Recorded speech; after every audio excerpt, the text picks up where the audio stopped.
ناظرین، پروگرام روپیہ پیسہ میں آپ کو خوش آمدید کہتے ہیں۔ میں ہوں علی ناصر، اور آج جس موضوع کے اوپر بات کریں گے وہ موضوع ہوگا جس پر بات کرنا منع ہے، اور وہ موضوع ہے مہنگائی۔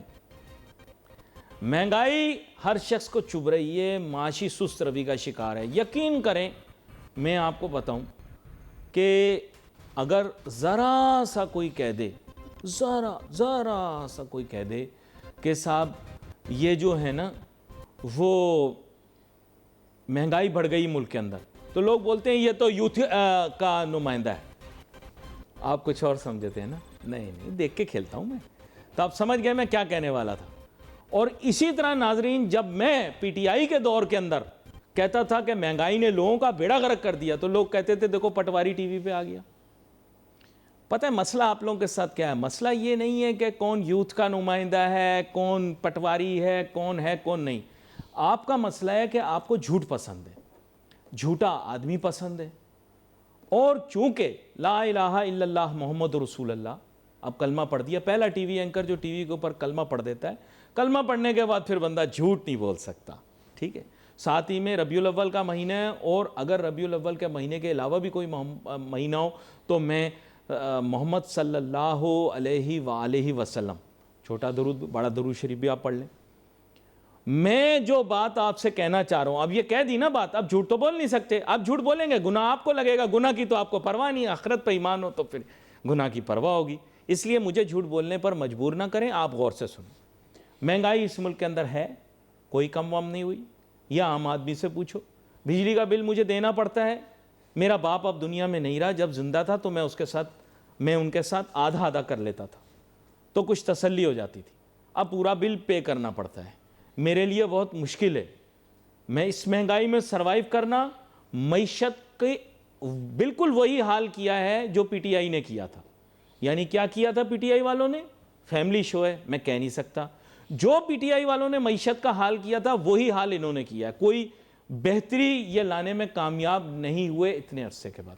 خرابی ہو گئی تھی، بیچ میں گڑبڑ ہو گئی تھی، لیکن اب کہنے کو مہنگائی کم ہو گئی، لو مان لیا، کلمہ پڑھا ہوا ایسا ہی جھوٹ نہیں بول سکتا۔ بچانے والی خدا کی ذات ہے، جس نے پیدا کیا وہی پالے گا بھی۔ یہ کوئی مسئلہ نہیں، آپ جتنی بھی مہنگائی بڑھا دو گے لوگ بھوکے تو نہیں مر جائیں گے نا۔ رزق دینے والی تو میرے رب کی ذات ہے، کہیں نہ کہیں سے مجھے کھلا دے گی۔ جس نے پیدا کیا وہی پالے گا۔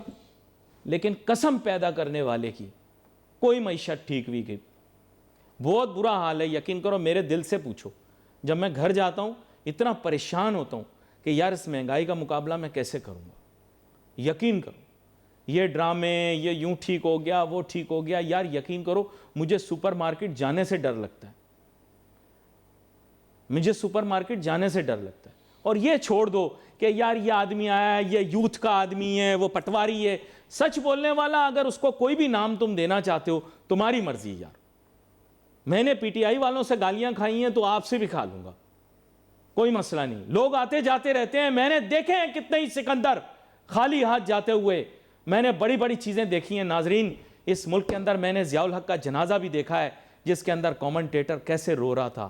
اور یقین کرو میں آج کی نئی جنریشن کو بھی جانتا ہوں جو ضیاء الحق کا نام بھی نہیں جانتی۔ میں نے مشرف کے لیے بھی ایئرپورٹ کے اوپر 1000 لوگوں کا ٹھاٹھے مارتا سمندر دیکھا ہے۔ 1000 لوگ تھے، جب پکڑا ہے پھر اس کے بعد وہ بھی چلے گئے واپس۔ وہ ایئرپورٹ کے اوپر وہ اچھا ریسٹورنٹ ہے، وہاں سے انہوں نے سیخ کباب وغیرہ کھائے، پھر وہ گھر چلے گئے۔ مشرف صاحب بھی گھر چلے گئے اور اب دنیا سے بھی چلے گئے۔ ویلکم کرتا ہوں عتیق میر صاحب آپ کو شو میں۔ AKTI کے آپ سربراہ ہیں، کسی تعارف کے محتاج نہیں۔ اب مجھے کوئی تفصیل دینے کی ضرورت نہیں، جو ہی آپ کا چہرہ دیکھے گا، کیونکہ پچھلی دہائی میں آپ کی شہرت کی وجہ جو تھی وہ یہ تھی کہ ہڑتالوں کی کال آپ دیا کرتے تھے۔ اب جو ہے ظاہری بات ہے ہڑتالیں ہوتی نہیں، آپ کی شہرت میں معمولی کمی ضرور آئی ہے، برا نہ مانیے گا۔ آپ کی شہرت کی بنیادی وجہ یہ تھی کہ کراچی کی تنظیم ہوا کرتی تھی، وہ آپ کہتے ہیں کہ تھی، ہم اب اس کا حصہ نہیں ہیں، وہ ہڑتال کال کرتی تھی، آپ تائید کرتے تھے یا تردید کرتے تھے، تو یہ آپ کی وجہ شہرت، معذرت بتانا ضروری تھا۔ لیکن یہ کہ آپ نے بڑے حوصلے اور ہمت کے ساتھ وہ وقت بھی نکال لیا، چھوٹے تاجر نے وہ بھی برداشت کر لیا، اور اب حالات ٹھیک ہو گئے۔ سچ بولنا، جھوٹ نہیں بولنا۔ میں نے کلمہ پڑھ لیا ٹیبل کے اوپر، آپ کو سچ بتانا پڑے گا۔ کہہ رہے ہیں مہنگائی میں کمی ہو گئی، آپ مانتے ہیں تو ہاں بول دیں۔ پہلے تو میں آپ کی ایک بات کی وضاحت دے دوں کہ وہ جو ہڑتالیں جو لوگ کال کرتے تھے جی جی انہیں کسی کی حمایت کی ضرورت نہیں تھی، ہاں یہ بات یا بتا دیں تھی، نہیں تھی. تو وہ جہاں دیکھتے تھے کہ یہ اختلاف کر سکتا ہے تو اس کے ساتھ جو پھر حال وہ کرتے تھے آپ کو اندازہ ہے. کل ہڑتال ہے، شام کو اعلان ہوا جی جی اور درجنوں بسیں ٹیکسیاں جلا دی جاتی تھیں. تو اس کی ایک وجہ یہ بھی تھی کہ وہ جو ٹرانسپورٹر کے قائدین تھے ایسوسی ایشنز کے، وہ برملا انکار کرتے تھے کہ وہ ہڑتال میں شامل نہیں ہیں، یہ ابتدائی طور پہ. تو یہ بھی دیکھنا پڑتا ہے کہ میں اگر کسی قبیل کے کسی ایسوسی ایشن کی لیڈرشپ میں ہوں تو میں ایسی بات کیوں کروں کہ جس سے جو میرے لوگ ہیں وہ کسی مشکل پہ آئیں. میں تو اپنی بہادری بتا دوں گا، جیسا آپ نے کہا کہ میں نے بہت سی جگہوں پہ ہڑتال کی مخالفت بھی کی. جی تو یہی لیڈرشپ کی سمجھداری ہونی چاہیے کہ وہ اپنی بہادری ایک طرف رکھے اور یہ دیکھے جن کی وہ نمائندگی کرتا ہے وہ اگر اسے کسی فیصلے کی زد میں آتے ہیں تو پھر یہ اس کا ذمہ دار وہ خود ہے.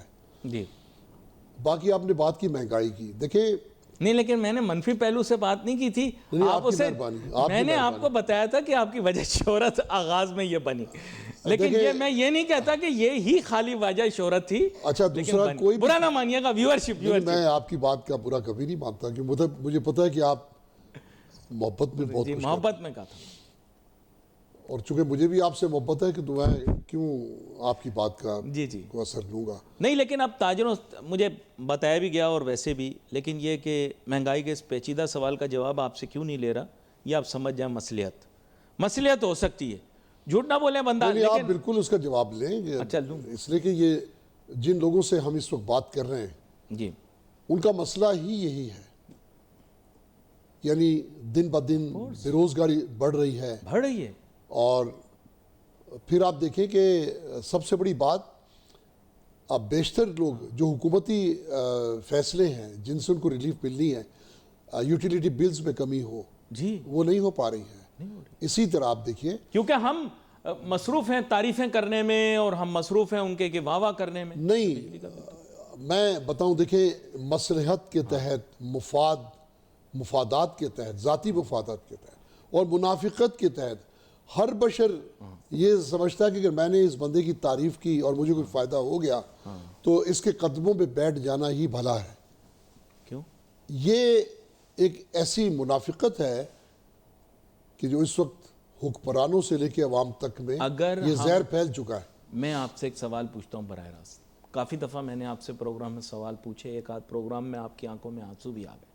آپ مجھے سچ بتائیے، اگر ہم یہاں شور نہیں مچائیں گے کہ بجلی کے دام زیادہ ہیں تو یہ کم کریں گے؟ اگر ہم شور نہیں مچائیں گے کہ گیس کے دام زیادہ ہیں تو یہ کم کریں گے؟ اگر ہم یہ نہیں کہیں گے کہ کراچی شہر جس میں اتنی بارش ہوئی کہ لوگوں نے کشتیاں نکال لیں، وہاں پانی آج بھی کتنے روپے فی گیلن میں ملتا ہے، تو یہ ہمیں سستا دیں گے؟ دیکھیں ہم تو اپنی ذمہ داری ادا کرتے ہیں، ہم غلط کو غلط کہتے ہیں. اور آج کے دور پہ میں سمجھتا ہوں کہ ایک ایز اے اینکر آپ کا بھی فخر ہے، ایک ایسے تاجروں کے نمائندے کے، میں تو عوام کا بھی نمائندہ کہتا ہوں، میں عوام کی بھی بات کرتا ہوں. میں نے لوگوں کو بھی دیکھا ہے کیونکہ میں ایک این جی او چلاتا ہوں، میں لوگوں کے دکھ دیکھتا ہوں کہ کیسے کیسے لوگ مدد کے لیے آتے ہیں جو کبھی دوسروں کی مدد کرتے تھے. تو وقت تو یہ کٹھن ہے، اتنا دشوار ہے، اتنا پرآشوب ہے کہ میں نے اپنی 70 سالہ عمر میں میں نے آج تک ایسے حالات نہیں دیکھے، لوگوں کی ایسی حالت نہیں دیکھی، میں نے ایسے پتھر دل حکمران نہیں دیکھے کہ جو ایک مرتا ہوا آدمی ہے اور اسے کہہ رہے ہیں کہ یہ الحمدللہ ہماری کوششوں سے یہ زندگی پا یہ گیا. قصور اس ملک کی انٹیلیجنشیا کا ہے. دیکھیں میں نے آپ کے سامنے ایک چیز رکھی. اب میں تاجروں کے مسائل اور کراچی شہر کے مسائل کے متعلق بھی ایک بات کرتا ہوں. ہر سال ہمیں ایک خوشخبری سنائی جاتی ہے، اس دفعہ بارشیں ہوئی، ہب ڈیم بھر گیا، اگلے 4 سال کے لیے اب کراچی کو پانی کی ضرورت نہیں پڑے. وہ پانی کہاں ہے یہ مجھے آپ سے جاننا ہے، اور وہ ہمیں میسر کیوں نہیں ہے؟ اس ملک، اس شہر کی معیشت اور اس شہر کی آبادی کو وہ پانی چاہیے، وہ ہمیں کیوں نہیں مل رہا؟ کہتے ہیں نا ہب ڈیم بھر گیا، ہب ڈیم کے تو چاروں طرف پانی ہی پانی ہے. آپ کو بھارت کا شکر گزار ہونا چاہیے. ہاں آپ نے ڈیم نہیں بنایا یہ الگ بات ہے, لیکن اس سے تو آپ کو پانی نہیں آ رہا ہے, ابھی پہنچا نہیں, اور ابھی آ رہا ہے, آیا نہیں ہماری طرف. ابھی دوسرا اسپیل آ رہا ہے, ہاں دوسرا اسپیل آ رہا ہے, اور سندھ میں ابھی پہنچنا باقی ہے. جی جی. اور حکمران یہ کہتے ہیں کہ وہ 60 ڈیم ایک ساتھ شروع کرنے کا ارادہ رکھتے ہیں. چلیے ایک بات ہے, وہ شروع ہو بھی جائیں ڈیم, 10 سے 12 سال لگتے ہیں. جی جی. کیا 10-12 سال تک اسی طرح ہماری فصلیں برباد ہوتی رہیں گی؟ ہماری بستیاں, ہمارے جدید ترین جو پروجیکٹس ہیں رہائشی, وہ اسی طرح پانی میں ڈوبتے رہیں گے؟ کیونکہ آپ اچھی بات کر رہے ہیں, اس پر عمل نہیں کر رہے ہیں نا. 10 روپیہ لے کے آپ نے ڈیم بنانے کی کوشش کی. 10 روپے چندے سے آج کل مسجد میں نلکا نہیں لگتا. آپ 10 روپے عوام سے لے کر ڈیم بنانا چاہ رہے تھے. آپ نے ہمیں ڈیم تو نہیں بنایا, لیکن آپ نے جو بنایا ہمیں, وہ میں ظاہری بات ہے فیملی شو ہے, ٹی وی پر ہر بات نہیں کہہ سکتا. لیکن آپ مجھے بتائیں کس طرح سے آپ ڈیم بنانا چاہتے ہیں 10 روپیہ چندہ لے کے. تو مجھے تو پہلے یہ سمجھ میں نہیں آتی کہ آپ کا پلان ہی ان پلیس نہیں ہے, آپ ڈیم کیسے بنائیں گے؟ دیکھیں بہت کچھ ہو سکتا ہے. بات یہ کہ اس وقت ایک عوام اور حکمرانوں کے بیچ میں ایک اعتماد کا رشتہ ہونا چاہیے. اس کی کوشش کبھی نہیں کی گئی. جس طرح بھی آپ نے فرمایا, جھوٹ پہ جھوٹ جب آپ کہیں گے تو آپ کا اعتبار چلا جائے گا, ایک تفریق پیدا ہو جائے گی, لوگ آپ پہ بھروسہ نہیں کریں گے. میں سمجھتا ہوں, مجھے وہ وقت یاد ہے, میں بھی اس میں شامل تھا جب اعلان ہوا, کیونکہ میں اکثر آپ کے پروگراموں کے علاوہ بھی سود پہ بات کرتا ہوں کہ ہمارے ملک کی جو مجموعی جو صورتحال کی خرابی کا سبب ہے وہ سودی مالیاتی نظام ہے. میں نے دیکھا جب نواز شریف نے اعلان کیا کہ قرض اتارو ملک سنوارو کی ایک اسکیم شروع کی گئی, عورتوں نے بچیوں کے کس طرح لوگوں نے پیسے دیے ہیں. میں نے دیکھا زیورات تک خواتین نے دیے. میرے پاس ایک شخص آیا, اس کی آنکھوں پہ آنسو تھے اور وہ رو رہا تھا کہ اللہ میر صاحب اگر ایسا ہو جائے تو اللہ کی ہمارے خلاف جو اللہ کی جنگ ہے یہ ختم ہو جائے گی, ہم سکھی ہو جائیں گے, ایک بڑے گناہ سے نکل جائیں گے. اس نے مجھے کہا میں یہ مزید پیسے اور جمع کر کے لاتا ہوں اپنے عزیز و قارب سے, رشتہ داروں سے. کچھ عرصے کے بعد ایسی خاموشی ہوئی کہ پتہ ہی نہیں چلا کہ پیسہ گیا کدھر. اور سود جو کہ بار بار کہا گیا فلاں سال, یہ سال آخری سال ہے, ہم IMF کے پروگرام سے نکل جائیں گے. نہیں, لیکن میں آپ کو اس لیے روک رہا ہوں اس معاملے میں آپ کو روکنا چاہ نہیں رہا, کیونکہ اس معاملے میں بہت سارے شرعی معاملات کے اوپر گرفت رگنے والے لوگ جو ہیں ان کا کافی اس سے جڑا ہوا ہے تعلق, اور آپ نے ان کی تقاریر بھی دیکھی ہوں گی. ان میں کچھ تو یہ شریعہ کمپلائنٹ بینکنگ کو انڈورس کر رہے ہیں, اور کچھ ظاہری باتیں تنقید کرتے ہیں. کسی دن آپ جیسے اصرار کر رہے ہیں, میرے خیال سے ان میں سے ایک کو بھی دعوت دیں گے, دیکھیں گے کہ وہ معیشت کے اوپر ترجیح دیتے ہیں اس معاملے کو کہ نہیں, چاہے وہ معیشت ذاتی معیشت ہو یا اجتماعی. لیکن یہاں پر میں تاجروں صنعت کاروں کے مسائل کی جانب آپ کو دوبارہ سے واپس لاؤں گا. بڑا اہم نقطہ میں نے آپ کے سامنے رکھا, آپ بھی ابھی بات کر رہے تھے اس بارے میں. بجلی, گیس اور بنیادی ضروریات, ان کی غیر موجودگی میں بزنس مین کیسے کام کرے گا؟ آپ کے اولڈ سٹی کے اندر بھی ٹینکروں سے اگر پانی آئے گا تو کیسے کام؟ غلط کہہ رہا ہوں صحیح کہہ رہا ہوں؟ میری اصلاح کیجیے گا, اگر میں غلط کہہ رہا ہوں میری فوراً اصلاح کر دیں کہ ٹینکروں سے کراچی میں پانی نہیں ڈلتا, اور بجلی اور گیس کے نرخ بالکل مناسب ہیں. بجلی مہنگی بجلی ہے, کوئی شک نہیں ہے. خستہ حالی ہے کراچی شہر کی, بلدیاتی تباہی ہے, کوئی شک ہے اس میں. میرا خیال ہے آپ کا کوئی پروگرام ایسا ہوگا جس میں ہم یہ بات نہیں کرتے, اور کتنی سخت بات کرتے ہیں. میں کہتا ہوں کہ رب العزت ہمیں غیرت مند حکمران عطا فرما, کم از کم ہماری بات اس کے دل کو لگے, اس کی غیرت جاگ جائے. بے غیرت شخص سے سامنا ہو جائے, لیکن یہ بڑا مشکل ہو جاتا ہے. لیکن جو کراچی شہر کا ایک آپ لوگوں کے تاجر صنعت کاروں کا اور اس کے علاوہ عام عوام کا بھی ایک بہت دیرینہ مطالبہ ہے کہ کراچی شہر کے ٹرانسپورٹیشن ایشو کو ریزالو کیا جائے, تو کیا اس وقت پبلک ٹرانسپورٹ جس کو زیادہ تر چھوٹے تاجر استعمال کرتے ہیں, ان کے ورکران استعمال کرتے ہیں, وہ ٹرانسپورٹیشن کا سسٹم ٹھیک کیا جا سکا ہے کہ نہیں؟ دیکھیں سب کچھ ٹھیک ہو سکتا ہے, اور کیا کچھ ہے جو ٹھیک ہونا باقی ہے, جو قابل اصلاح نہیں ہے.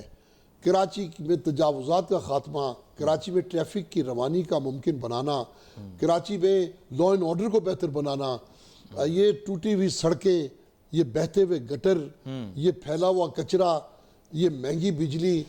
کراچی یہ تو ایسا کام ہو گیا کہ جیسے کسی شخص کی نوکری چلی جائے تو وہ جس طرح بھی آپ نے کہا کہ میں گھر جاتا ہوں تو پریشان ہو جاتا ہوں مہنگائی کے ہاتھوں، تو اسی طرح کراچی وہ شہر ہے کہ جس کو ترجیحی بنیادوں پہ سنوارنا ضروری تھا اور ہے، اس لیے کہ یہ کماؤ پوت کو ہی اگر آپ کھڈے لائن لگا دیں گے تو ملک کیسے چلے گا. اس میں کوئی دو رائے نہیں ہے کہ کراچی ایک واحد شہر ہے جس کی آمدنی سے یہ ملک چلتا ہے. کتنے فیصد ٹیکس ہے وہ ایک الگ بات ہے، لیکن کراچی کو تباہ کرنے کا مطلب ملک معاشی طور پہ تباہ ہو گیا، یہ سمجھ لیں. اور اس وقت یہی صورتحال ہے. اس وقت مہنگائی، آپ کے تو بزنس مین تعریفوں کے پل باندھ رہے ہیں. جب ہم فیڈریشن میں یا چیمبر میں تشریف لے کر جاتے ہیں، مسائل بیان کرنے کے ساتھ ساتھ پاکستان کی معیشت میں بہتری کی گفتگو کی جاتی ہے. کہا جاتا ہے ماضی کے اندر پاکستان کی معیشت کبھی اتنی مضبوط نہیں رہی. تو اس سے کیا ہے کہ بندے کے منہ سے فی الفور نکل جاتا ہے بھائی کہنا کیا چاہتے ہو. لیکن اب میں تھوڑا سا بدلوں گا زاویہ. بات یہ ہے کہ اتنا سخت بھی بندے کو نہیں ہونا چاہیے. چلو کوشش تو کر رہی ہے حکومت، اگر کر رہی ہے تو، لیکن یہ کہ وہ تو عتیق میر صاحب اپنے انداز بیان میں بتا ہی چکے ہیں اپنے الفاظ کے انتخاب میں کہ کتنی محنت ہو رہی ہے یا کتنی نہیں ہو رہی. لیکن اب ان کے پاس آؤں گا. صاحب پورا ملک جو ہے وہ سیلابوں کی زد میں، اور بتایا مجھے پیشکار نے کہ پنجاب حکومت نے ترسیل آٹے کی اس پر پابندی لگا دی ہے. آپ کو پتہ ہے بہت سارے اجناس، بہت ساری کھانے پینے کی اشیاء، بہت ساری پھل سبزیاں پنجاب سے بھی آتی ہیں، اور اگر پنجاب سے نہ بھی آ رہی ہوں تو سندھ میں بھی سیلابی ریلا آنے والا ہے. ہمیں اس چیز کے لیے تیار رہنا پڑے گا کہ خوراک کی قلت ہوگی، چاہے وہ وقتی ہو چاہے وہ جزوی ہو، لیکن وہ ہوگی ضرور، اور قیمتوں میں بھی اضافہ ہوگا. کیا کہنا چاہیں گے اس موضوع پر آپ، اور پلاننگ ہے کہ نہیں؟ دیکھیں یہ جو اسے آبی جارحت کہہ لیں، سیلاب کہہ لیں، کسی بھی قسم کی تباہی، اس کا ایک حملہ زراعت کے اوپر بھی ہے. کھڑی فصلیں تباہ ہو گئیں، اور خدا نخواستہ سندھ میں 2022 میں جو صورتحال تھی 90% سے زیادہ سندھ ڈوب چکا تھا. اللہ نہ کرے اگر یہ پورے ملک میں صورتحال ہوتی تو ہمارے یہاں خوراک کی شدید کمی ہوگی. اور دیکھیں اس وقت ہر شخص دیکھتا ہے کہ حکومت کیا کر رہی ہے، تو حکومت کے پاس کوئی وہ بات ہے نا کہ آشیاں کے جو اٹھا لوں تن کے اپنے ٹوٹے ہوئے پر دیکھوں میں. تو اب پہلے تو یہ سمیٹے کی حکومت، ایک گھر ہے نا گر گیا، ملبہ ہو گیا، تو دوبارہ تعمیر تو ملبہ اٹھانے کے بعد ہی ہے. تو اس وقت ہم ملکی تاریخ کی سب سے زیادہ پریشان کن صورتحال سے دو چار ہیں. ٹھیک ہے کچھ غیر ملکی بھی امداد آ جائے گی، لیکن یہ کچھ ہی آئے گی اس دفعہ. ایک لمبا عرصہ چلے گا یہ جو معاملہ ہے. یہ کیسے حل ہوگا ہم کہتے تو ہیں، اور ہمیں یقین بھی ہے کہ اللہ رازق ہے، لیکن بہرحال اس وقت آٹے کی جس طرح قیمتیں بڑھ رہی ہیں، سبزیاں مہنگی ہونا شروع ہو گئی ہیں، اسی طرح دالیں ہیں، دالیں بھی مہنگی ہو جائیں گی. گوشت عام آدمی کے وہ 10 سال سے پہلی بار ہو چکا پہلی بار ہے. تو جانور نئے نئے تلاش کر رہے ہیں ہم. اس سے قبل جو مہنگائی کی صورتحال تھی وہ بہت زیادہ تھی. اب ہمارے یہاں کسی چیز کی بھی پیش بندی نہیں ہے، کسی چیز کے تدارک کے لیے کوئی اصلاحی اقدام نہیں ہے. اب پوری قوم دیکھیں بددعاؤں پر اتری، اللہ اس کا بیڑا غرق کر دے، اللہ اسرائیل کو بیڑا غرق کر دے. بھائی اگر بددعاؤں سے یا دعاؤں سے ہی سارے کام ہونے ہوتے تو پھر عمل سے زندگی بنتی ہے، وہ تو معاملہ نہ رہتا. میں پھر بھی یہ ربیع الاول کا مہینہ ہے اور ایک دنیا دو جہانوں کے بادشاہ کی آمد ہوئی. میں لوگوں کو ایک پیغام دینا چاہتا ہوں کہ یار کچھ آپ بھی سوچیں، آپ بھی ایسا کریں. آپ کچھ چیزیں تو فوری طور پہ اختیار کریں. اگر آپ چاہتے ہیں کہ ملک بچ جائے، آپ چاہتے ہیں کہ آپ دنیا اور آخرت میں کامیاب ہو جائیں، اللہ کے سامنے سرخرو ہو جائیں، ہر شخص اپنی اپنی بساط کے مطابق حق کے لیے آواز اٹھائے. ہر شخص ایسے اقدام کو ترک کر دے جو اللہ کی نافرمانی کے زمرے میں آتا ہو. ہر شخص نبی پاک کی سنت پر عمل کرنے کی کوشش کرے، اسوہ حسنہ کو اختیار کرے. ہر شخص ایسے کام چھوڑ دے جس سے مخلوق کی حق تلفی ہوتی ہو. ہر شخص ایسے کام کرے جس میں اس کی ذات سے کسی کو فائدہ ہو. ایسی ابتدا کر کے تو دیکھیں. آپ کو اللہ سے قرب نہ بڑھ جائے تو کہیے اللہ ہماری قسمت بدل نہ دے تو کہیے. باقی آپ کہیں کہ سارا گھر کچرے سے بھر جائے, پھر آپ کہیں کہ اس میں کیڑے مکوڑے, یہ چوہے چھپکلیاں جو پیدا ہوں تو آپ ان سے کوئی گلہ نہیں کر سکتے. ہمارے عمل ہی کا حصہ ہے جو آج یہ ہمارے سر پر حکمران مسلط ہیں. ہمیں اچھا, لیکن ایک چیز آپ سے پوچھنی تھی, برا نہ مانیے گا. اس تمام گفتگو کے دوران میں آپ کا تسلسل توڑنا تو نہیں چاہ رہا, لیکن کراچی شہر میں بھی بارش ہوئی, پانی آیا, لیکن ہم نے تنقید زیادہ کی, بہت برا بھلا کہا حکومت کو, لیکن 2-3 دن میں پانی نکل گیا. ایسا کبھی ہوتا نہیں ہے, پر اس کا مطلب ہے کہیں نہ کہیں کوئی نہ کوئی کاوش محنت ضرور ہوئی ہوگی. میں کہتا ہوں نقصان ہوا, ٹھیک ہے, بہت سارے لوگوں کا نقصان ہوا, کئی جگہوں پر ابھی بھی پانی کھڑا ہوگا, لیکن کراچی شہر کا جو ماضی کے اندر حال ہوتا تھا وہ اس دفعہ نہیں ہوا. یہ تو آپ کو ماننا پڑے. میں نے بہت سارے علاقے دیکھے آج سے کوئی 20 سال 25 سال پہلے, مجھے یاد ہے وہاں کشتیاں چلنے جیسے جی منظر بالکل ہوتے تھے. لیکن وقت کے ساتھ ساتھ جو کام ہوا, دیکھیں اگر کہیں 1 فٹ سیوریج لائن کی ضرورت ہے اور وہ 6 انچ کی سیوریج لائن ہے تو کام تو وہ بھی کرے گی, تاخیر سے وہ کام ہوگا. تو کچھ نہ کچھ تو ہے, لیکن یہ حقیقت ہے کہ کراچی شہر کے مسائل کو سامنے رکھتے ہوئے جتنے کام کی ضرورت تھی اس سے 50% بھی کام نہیں ہوا. تو گلہ دیکھیں, ہمیں بہت سارے لوگ مثالیں دیتے ہیں کہ یار وہ امریکہ کے بہت ساری ریاستیں ڈوب جاتی پانی میں, وہاں بھی تو سیلاب آتے ہیں, وہاں بھی وہ کیا کترینا کیا وہ نام کے طوفان کترینا آیا تھا. تو وہ ایک الگ بات ہے کہ کبھی اتنی بارش ہو کہ وہ سیوریج کے جو نظام کی گنجائش سے زیادہ ہو, تو یہ تو قدرت کا معاملہ ہے. لیکن ہمیں اپنا انتظام پورا چاہیے. کراچی میں آج بھی سیوریج لائنوں کو بہتر کرنے کی ضرورت ہے. آج بھی کراچی میں کچرا پراپر طریقے سے اٹھانے کی ضرورت ہے, نالوں کی صفائی کی ضرورت ہے. تو یہ نہیں, لیکن دیکھیں میں آپ سے اس لیے یہ بات کہہ رہا ہوں کیونکہ ان کو بہت سخت تنقید کا نشانہ بنایا گیا, میم بنائے گئے, مذاق, اس کا اثر کون لیتا ہے؟ لیکن حقیقت تو یہ ہے نا کہ بارشیں ہوئیں اور نکاسی جیسے تیسے ہو گئی. ارے حضرت نکاسی تو ہو نکاسی گئی, جیسے تیسے ہو گئی. دیکھیں ہوتا کیا ہے, یہ چیزیں ایک دوسرے سے جڑی ہیں. نکاسی آب, گندگی کی صفائی, سیوریج کا بہتر نظام, یہ ایک دوسرے سے جڑی ہیں. ابھی دیکھیں بہت ساری کراچی میں علاقے ہیں جہاں پانی کا نکاس تو ہو گیا, آپ گزر نہیں سکتے, 6 انچ کیچڑ ہے, مٹی, ملبہ, گندگی, تعفن, تو آپ وہاں سے گزر نہیں سکتے. تو ترقیاتی کام بھی ہو رہے ہیں بہت ساری جگہوں پر ایسے کہ جو ایسے ترقیاتی کام ہیں جن کا کوئی کمپلیشن ڈیٹ نہیں ہے. دیکھیں میں شہری حکومت کے جتنے بھی نمائندگان ہیں مختلف سیاسی جماعتوں سے وابستہ ہیں, میں ایک بات کہتا ہوں کہ ایک دفعہ وہ جماعتوں سے ہٹ جائیں, وہ اس ملک کا ہو کے دیکھیں, کراچی شہر کے مفاد میں سوچیں, نہ سوچیں یہ نمبر لے جائے گا, یہ فلاں پارٹی کا ہے تو اس کو کریڈٹ مل جائے گا. چھوڑیں اس بات کو. نہیں, اب تو ویسے بھی کراچی کے آبادی کا پاپولیشن ڈائنامک چینج ہو چکا ہے عتیق میر صاحب. میں آپ کو پہلے بتا دوں وضاحت کے ساتھ, اب مردم شماری کا شور مچانے والے لوگ بھی مردم شماری کی اب بات نہیں کر رہے. اس کی وجہ یہ ہے کہ پاپولیشن ڈائنامک کراچی شہر کا بدل چکا ہے. جب اداروں نے ان لوگوں کو بتایا تو پھر اس کے بعد سے آپ نے دیکھا ہوگا کہ کبھی ان کے منہ سے لفظ مردم شماری نہیں نکلا. آپ نے نوٹ کی بات کہ جو صبح و شام یہی بات کرتے تھے کہ صاحب مردم شماری ہو, اب وہ کبھی نہیں کہتے. Population dynamic of the city has changed, اور اس کے ترقیاتی کام کرنے کا طریقہ بھی اب بدلنا پڑے گا, کیونکہ اب لسانی بنیادوں پر اور علاقائی بنیادوں کے اوپر ملک میں یا شہر میں ترقی نہیں کروائی جا سکتی.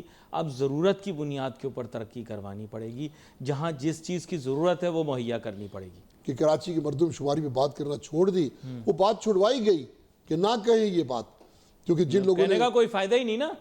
نہیں اب کہنے کا کوئی فائدہ ہی ان کو تو نہیں، فائدہ ہے، کیونکہ اب مقامی غیر مقامی کی بحث جو شروع ہو چکی ہے کراچی کے اندر، بولنے تو وہ کا یہ ہے کہ کون مقامی کون غیر مقامی. خیر اس چیز سے قطع نظر ہو کر میں آپ کو ایک اور طرف لے کر آتا ہوں.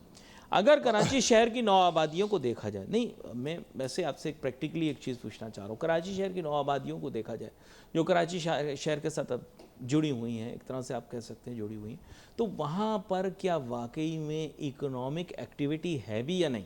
دیکھیں میں آپ سے یہ سوال اس لیے پوچھ رہا ہوں کیونکہ میں نے دیکھا ہے کہ آپ چھوٹے تاجروں کے معاملات پہ بڑی گہری نگاہ رکھتے ہیں. بات یہ ہے کہ گنجان آباد علاقوں کے متعلق تو میں آپ سے پوچھ سکتا ہوں کہ ان کی اکنامک کنٹریبیوشن ہے، لیکن ان علاقوں کی کیا اکنامک کنٹریبیوشن ہے، وہاں کی کیا اکانومی ہے، وہاں کی بزنس کی ایکٹیویٹی کیا ہے؟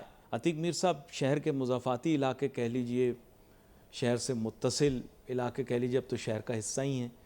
شہر کے ایسے علاقے جہاں پہ شاید آپ تو اپنے بچپن میں آپ کو منع ہوگا جانا کہ بھئی یہاں تو جائیں نہیں، اب وہ شہر کا حصہ بھی بن چکے ہیں، وہاں پر آبادیاں بھی آ چکی ہیں، کیونکہ آپ پتہ ہے تب حالات ایسے تھے. لیکن یہ ہے کہ اب وہ شہر کا حصہ بھی بن چکے ہیں، وہاں پر آبادیاں بھی آ چکی ہیں، نو آبادیاں بھی آ چکی ہیں. میں نے خاص طور پہ لفظ استعمال کیا نو آبادی، اس کی خاص وجہ. لیکن ان کی اکنامک کنٹریبیوشن کیا ہے؟ اور ساتھ ساتھ ہم دیکھ رہے ہیں کہ کراچی شہر جو ہے جڑتا جا رہا ہے جامشوروں کے ساتھ. تو یہ جو پٹیاں بن رہی ہیں شہر میں جگہ جگہ پر، جس کے بینیفیشری تو شاید یہ سوسائٹیوں والے ہوں، لیکن بنیادی بات یہ کہ ان کی اکنامک کنٹریبیوشن کیا ہے، اور کیا یہ برڈن زیادہ ہیں یا یہ بینیفٹ زیادہ ہیں؟ یہ میں آپ سے جاننا چاہ رہا ہوں. دیکھیں تجارت تو ہمیشہ بینیفٹ ہے. میں بلکہ بہت ساری لوگوں کو دیکھا، وہ آپ نوکری میں کتنی بھی محنت کر لیں تو آپ کا کوئی فیوچر نہیں ہے. جی کاروبار کریں اور سو کام چل گیا، ایک چھوٹا سا ایک خوانچہ لگا کے بیٹھتے ہیں لوگ، جی اور اگر وہ کام چل گیا تو آنن فانوس کا مال بک بھی جاتا ہے، وہ اچھے پیسے کما بھی لیتا ہے. کراچی کو بزنس ہب کسی وجہ سے کہا نا، اس کی ایک لمبی تفسیر ہے. یہی سبب ہے کہ آج کراچی میں پاکستان میں جتنے بھی اس وقت بڑے یونٹس ہیں، تجارتی یونٹس ہیں، ان کا کراچی سے لنک ہے، اور کراچی کا دنیا بھر سے لنک ہے. جی کراچی کو سنوارنے کا مطلب یہ ہے کہ آپ نے ایک بہت بڑا سرکل اس بزنس کو آپ نے متحرک کر دیا. بزنس کے لیے جو انوائرمنٹ چاہیے، سب سے بڑا تو سب سے پہلے تو کراچی کی جو ایک تجارت کش صورتحال کو سنوارنا ہوگا، بلدیاتی شکل بہتر ہو. جی اور کیا ہو یہ ایک سب جانتے ہیں. اسی طرح لا اینڈ آرڈر کے معاملات ہوں. آپ کو یاد ہے یہاں جب بھتہ اور پرچیاں، اغوا برائے تاوان، یہ سب شروع ہوا تھا، جی جی تو کراچی کی معیشت سکڑ گئی تھی. جہاں امن نہیں ہے وہاں وہ چمن بن نہیں سکتا، لوگ وہاں سے نکلنا شروع ہو جاتے ہیں. یہ کچھ چیزیں ایسی ہیں جس میں کراچی پولیس کا کردار رہا، رینجرز کا بڑا کردار رہا، اور کراچی کی ایک شکل دوبارہ سے ایسی بنی کہ لوگ ٹھہر گئے، بہت سے لوگ واپس آ گئے. تو میں یہی کہتا ہوں، دیکھیں اس وقت متون کرنا، کسی کو برا بھلا کہنا، یہ ہم کہتے رہتے ہیں، لیکن میں ایک ریکویسٹ کرتا ہوں اور دست بستہ میں کہتا ہوں ان تمام ماؤں سے جن کے جنے ہوئے بیٹے آج حکومت پہ بیٹھے ہیں، اپنے بچوں سے کہیں کہ اب وہ بے وطن ہو جائیں، اب ذمہ داری سے کام کریں، اب ہمیں شرمندہ نہ کریں. ماں سے بہتر تو آپ کی کوئی تربیت نہیں کر سکتا نا. تو میں ان ماؤں سے ریکویسٹ کرتا ہوں کہ اپنے بیٹوں سے کہیں اس وطن کی بربادی کا حصہ نہ بنے. یہ ملک اب جس طرح کی آفات کی لپیٹ میں آ چکا ہے، یہ اس کا متحمل ہو نہیں سکتا تھا. لیکن آپ دیکھ لیں آج ہم پورے پنجاب کو، صوبہ پختونخوا، اس کے بعد سندھ کی طرف بڑھتا ہوا، تو میرا دل بیٹھتا ہے کہ یہ آنے والے مستقبل، ہم تو جو یہ ماضی قریب کی صورتحال سے پریشان تھے، رات بھر جاگتے تھے کہ اب آنے والے دن کیا ہوں گے، تو اب جو صورتحال ہم دیکھ رہے ہیں، اور بھارت کے عزائم، ہمارا جو ازلی دشمن ہے وہ نت نئے طریقوں سے ہمیں برباد کرنا چاہتا ہے. تو ہم کہیں پر تو ان خرابیوں کے خلاف ہم مجتمع ہوں، ایک ہوں، مخلص ہوں. عوام کی بھی ذمہ داری ہے. میں عوام کو بھی مخلص نہیں دیکھتا. دیکھیں اخلاقی طور پر تو من حیث القوم ہم لوگ کہاں کھڑے ہیں؟ آپ کسی پھل والے سے کوئی پھل آپ خریدیں اسے کہ اپنی مرضی سے شاپر پہ ڈال دیں، جب گھر آئیں گے تو آدھا گلا ہوا نکلے گا. تو کہاں سے بات شروع ہوتی ہے اور کہاں ملک کے سربراہ تک جاتی ہے. جی صحیح. تو ایک قوم جس کی اخلاقی حالت کا ابتر ترین یہ معاملہ ہو، وہ ترقی یا اللہ کی خوشنودی حاصل کرے گی؟ ایسا پاسبل نہیں ہے. اللہ کی حمایت کے بھی تو کچھ اصول ہیں، اس سے وفا تو کوئی کرے. اور آج میں یہ کہتا ہوں عید میلاد النبی پہ کہ کی محمد سے وفا تو نے تو ہم تیرے ہیں. یہ خدا کہہ رہا ہے ہمیں، کی محمد سے وفا تو نے تو ہم تیرے ہیں، یہ جہاں چیز کیا ہے لوح قلم تیرے ہیں. تو آج اس ملک کے لیے وفادار ہو جائیں. یہ بات میں عوام سے بھی کہتا ہوں، یہ بات میں حکمرانوں سے بھی کہتا ہوں کہ اب یہ ملک یا تو بہت آگے جا سکتا ہے یا پھر بہت پیچھے چلا جائے گا. بڑا عام نقطہ آپ نے پیش کیا، آپ کا بہت شکریہ. آپ شو میں ہمارے ساتھ شامل ہوئے عتیق میر صاحب. میں تو کوشش کی میں احتیاطی برتوں، کیونکہ کچھ کبھی کبھار سخت باتیں نکل جاتی ہیں، مناسب نہیں ہوتی ہیں، حالات واقعات معاملات بدلتے رہتے ہیں، انسان کو احتیاط سے پیش آنا چاہیے. لیکن یہ ہے کہ ظاہری بات ہے ملک کے اندر سیلابی کیفیت ہے، جس کی وجہ سے بہت سارے مسئلے مسائل پیدا ہوں گے. ڈیم بننے چاہیے، پانی کے ذخائر بننے چاہیے، نہریں بننی چاہیے اور کنسنسس کے ساتھ بننی چاہیے. نان کنٹروورشل پروجیکٹس کو تو سب سے پہلے شروع کرنا چاہیے. یہاں پر بھی wait for your messages on Facebook. Ali Nasir ہماری ٹیم کو جاتی ہے. اللہ حافظ.